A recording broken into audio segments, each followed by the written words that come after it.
Good morning, everybody. It's me, Mitch. It is 7 a.m., the morning after the storm. Wow, we got lucky here. Welcome. Welcome to Morning Coffee with Mitch. And of course, drink it if you got it.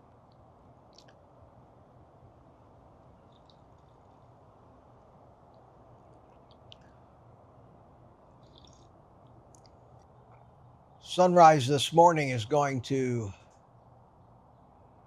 bring a lot of pain to a lot of people, judging by the coverage that I saw last night of the flooding and the devastation. And this was a record-breaking storm. I think this is going to be one of those storms that we remember, names that stand out even after 30, 40, 50 years. Hurricane Andrew, Camille. They happen. They happen. And usually they happen because of what we call the perfect storm. Not any one factor out of control, but a confluence, a coming together of different forces that affect the weather individually, but all coming together, meeting, and reinforcing each other. And that's where we got the term the perfect storm.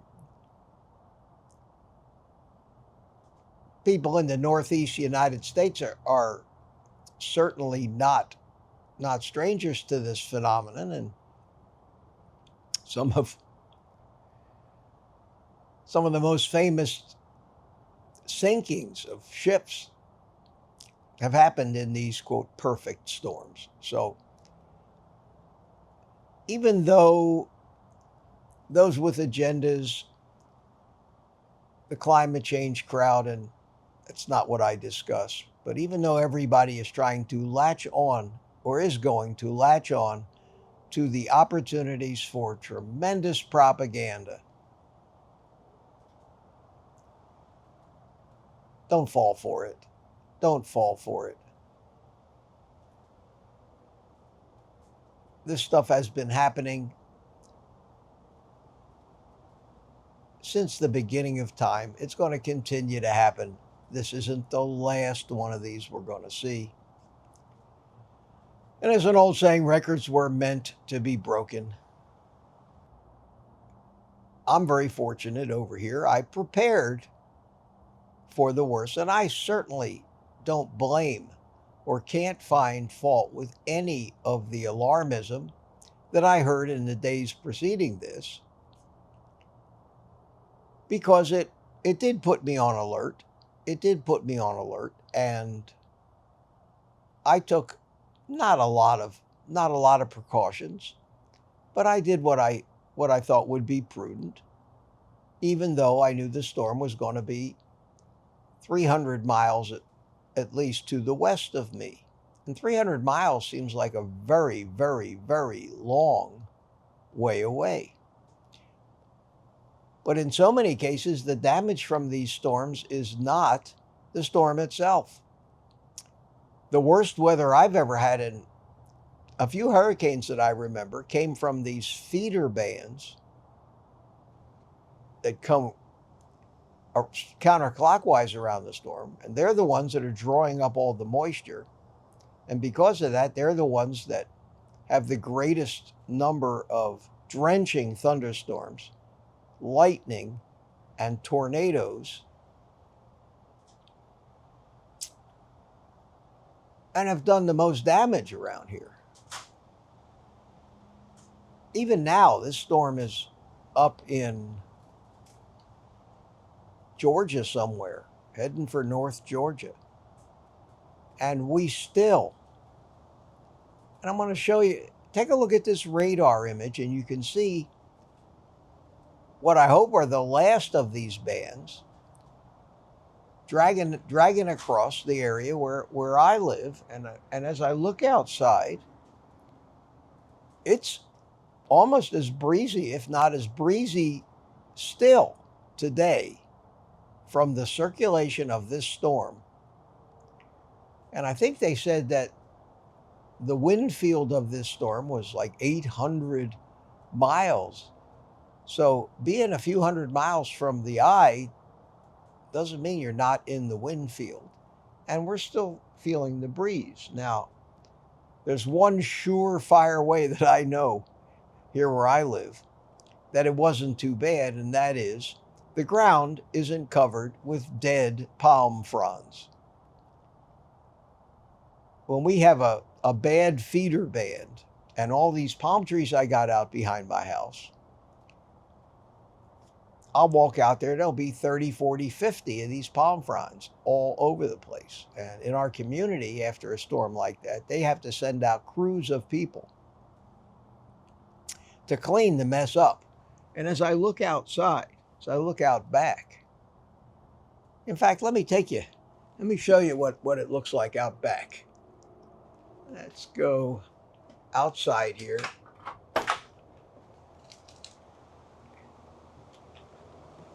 And take a look at the ground. Not a single piece of trash, building materials, lawn chairs, styrofoam, or anything like that has blown. So obviously, we had nothing here. We had nothing. Because those palm trees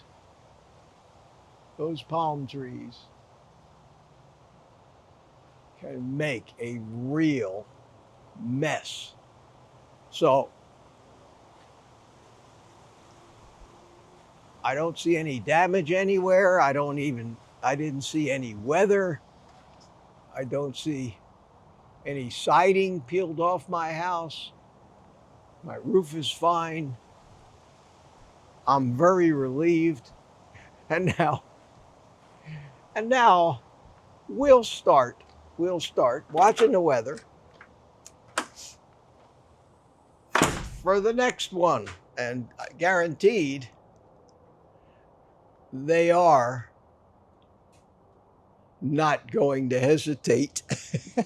In fact, they're already doing it. They're not going to hesitate to tell me about it and tell me how bad it might be and when it's probably going to get here, and start showing me the dreaded cones, the probability cones.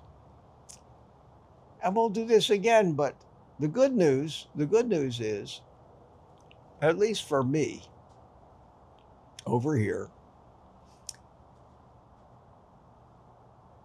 the peak of the hurricane season was September the 10th. We're now quickly approaching October. Hurricane season ends, I think, November the 30th.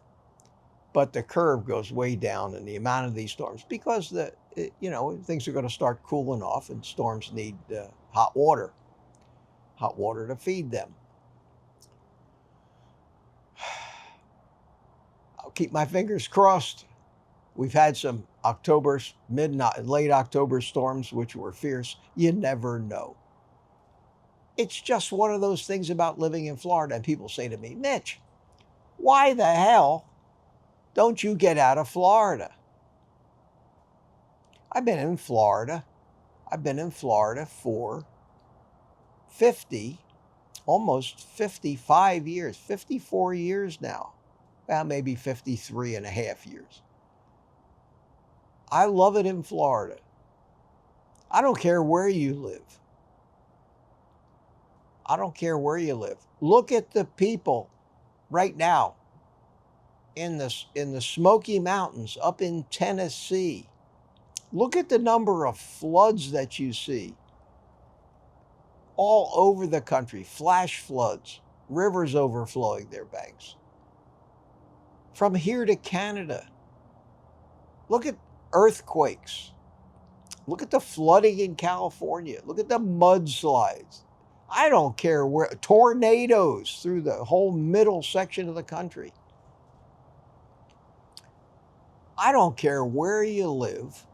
We're living on a dynamic rock where things are constantly moving and changing.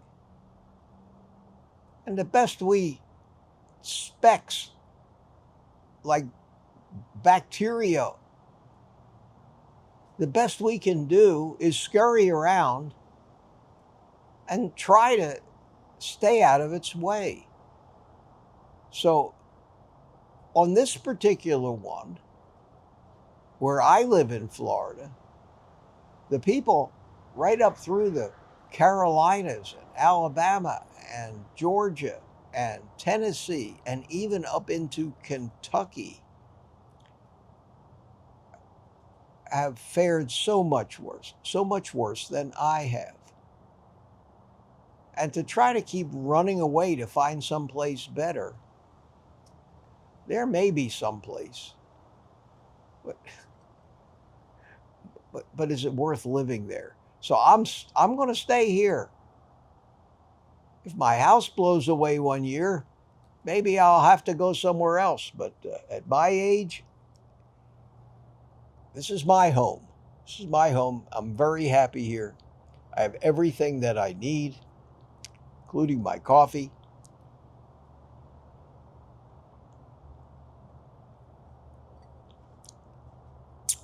And I have you guys who come and visit me on a regular basis. And who else? Who else, my friends? Who else? What other 77-year-old guy can truly say that every morning,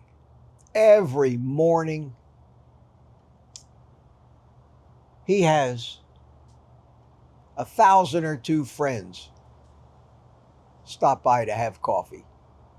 People who seem to care about him. Who else do you know that can say that? I don't know if you realize just how much that means to me.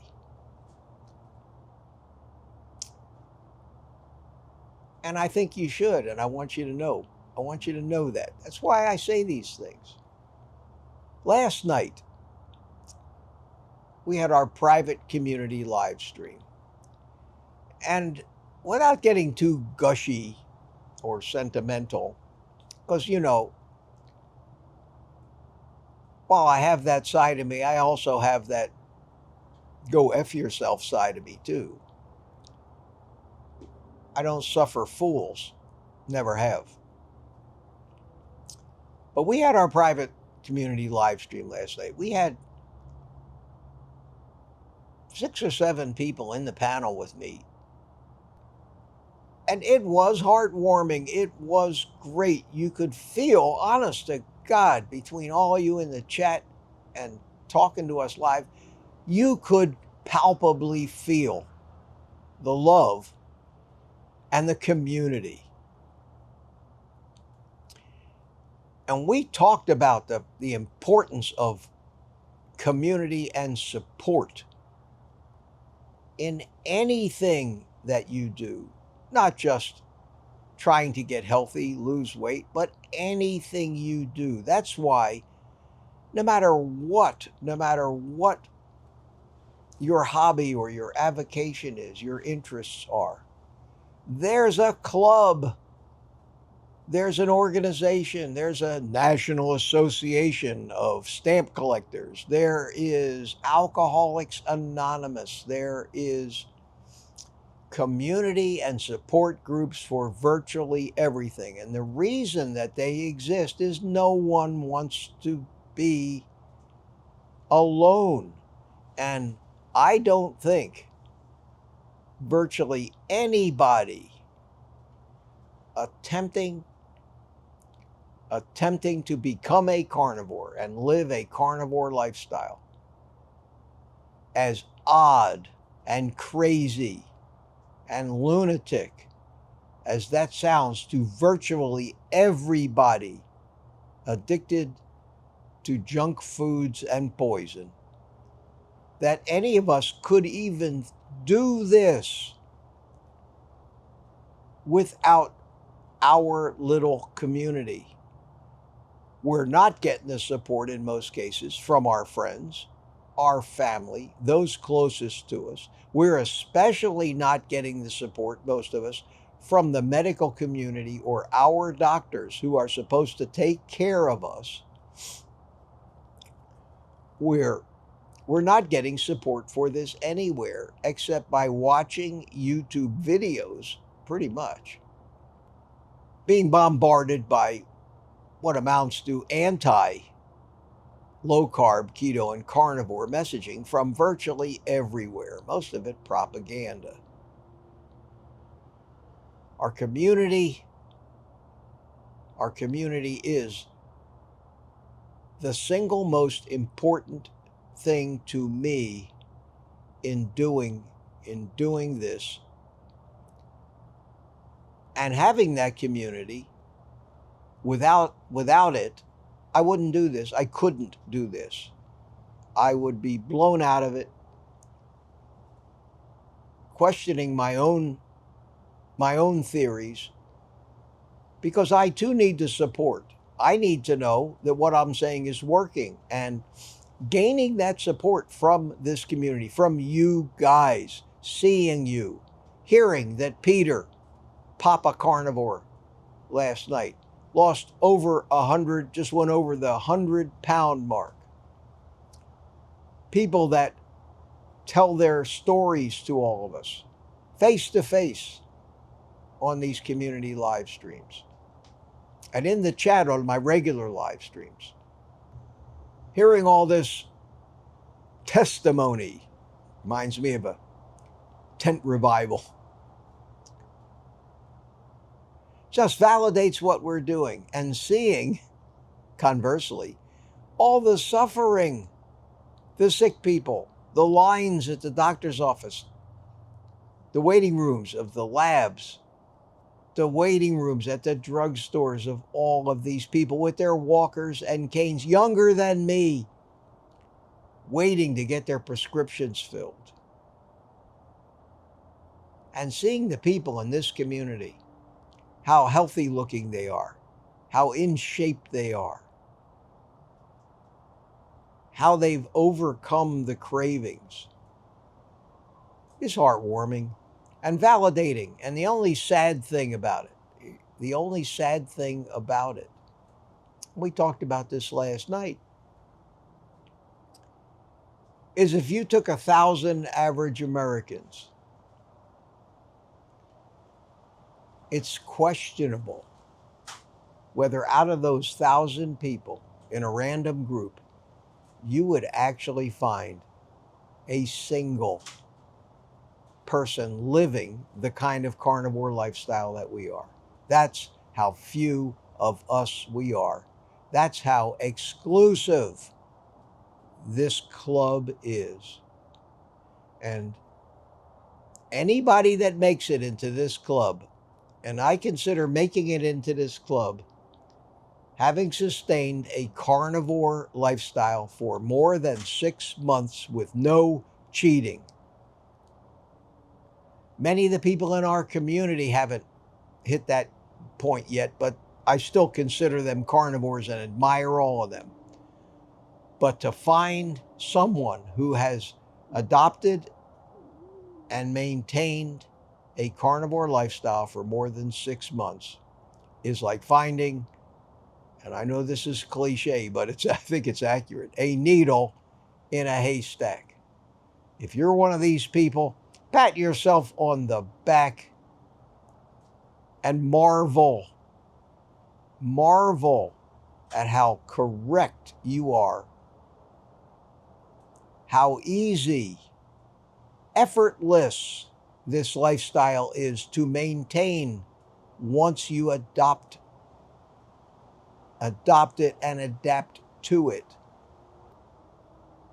and how food has just gone to almost the bottom of your list of things that are important to consider on any given day, especially if you're a carb addict like me.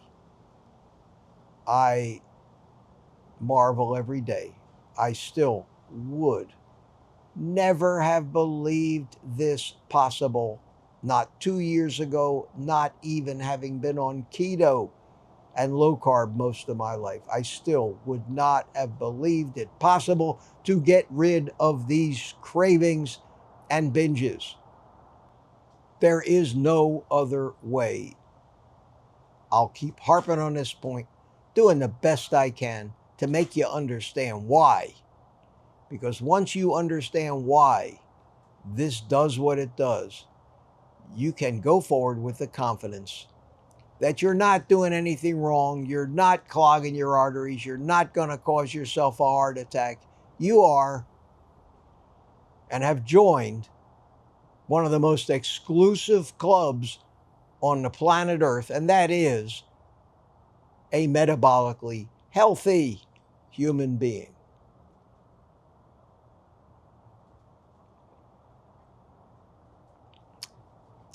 Welcome to the club, my friends. Well, I'm winding down from the stress and worrying about the storm. I slept okay last night, up at 5, turned on the TV, and we won't even begin to see the devastation and damage until the sun comes up, which it is now. I think it's going to be ugly. I think it's going to have long-reaching effects. I think that it's going to affect, more than anything, construction, insurance industry. I think it's going to be a lot of displaced people, incredible amount of damage. I think it's going to take years and years to recover from this. It's not the first time. But it is a seminal event, and it is going to change the lives of so many people. And join me in just projecting out good karma and the best wishes for these people. And hopefully the predators, and we know who they are, the predators out there who prey on the misfortune of these people, somehow don't get away with it. I think I've rambled on enough. It's been an eventful week for me. Trip to Tampa, great meetup. We've tentatively planned last night in our live stream to have a meetup here in Melbourne on a Friday. We have a number of people that have already said they want to come. Friday, and these are people that work, Friday would be a good day for them. And I'm going to have it within the next 2 or 3 weeks, and I'll start to talk about this as soon as I have a talk with the restaurant, the Brazilian steakhouse that we were at last month, and make plans, start looking for RSVPs. Anybody on the east coast of Florida can be here within an hour or two. Anybody in Orlando. We have a nice potential for a nice meetup. The meetups are great. They're great.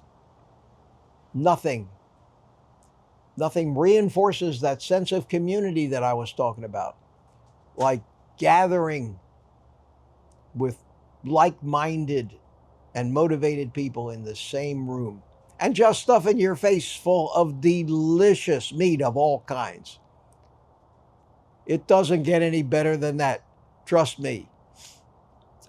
So on that thought, a positive thought, having sent out well wishes to everybody that's been affected by this major storm that we had,